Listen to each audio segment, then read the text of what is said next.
இன்றைக்கி நம்ம உருளைக்கிழங்கு பாசிப்பருப்பு குழம்பு எப்படி செய்கிறதுன்னு பார்க்கலாம். இது இட்லிக்கு, தோசைக்கு எல்லாத்துக்குமே வச்சு சாப்பிட்லாம். சப்பாத்திக்கு, பூரிக்கு கூட சாப்பிட்லாம். இதுக்கு தேவையானது என்னதுன்னு பார்ப்போம்.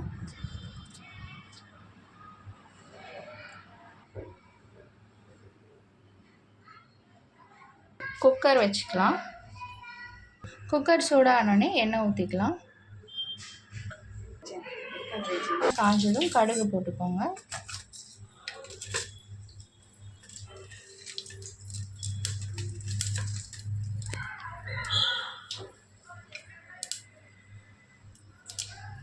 சீரகம், கடுகு சீரகம் நல்லா பொரிஞ்ச உடனே ஒரு வெங்காயம்,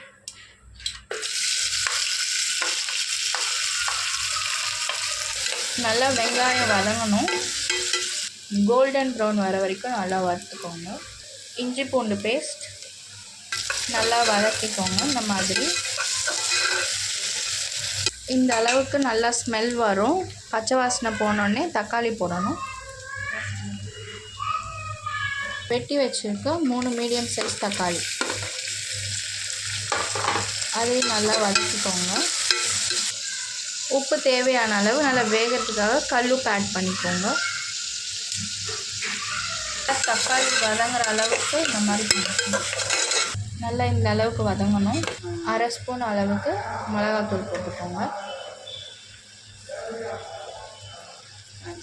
மஞ்சத்தூள் 1/4 ஸ்பூன். இந்த டைமில் உருளைக்கிழங்கு வெட்டி வச்சுருக்க ஒரு உருளைக்கிழங்கு போட்டுக்கோங்க.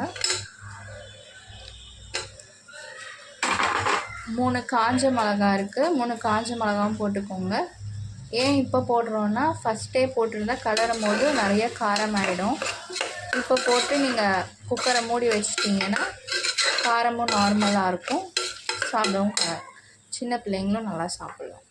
ஒரு கைப்பிடி அளவு பாசிப்பருப்பு கழுவி வச்சுருக்கோம், அதையும் ஆட் பண்ணிக்கோங்க.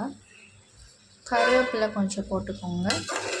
நல்லா கலரிட்டு தண்ணி 2 டம்ளர் ஊற்றிட்டு குக்கரை மூட போகிறோம்.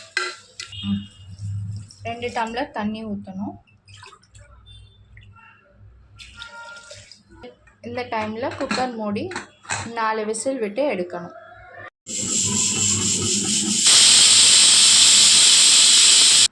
Thank you.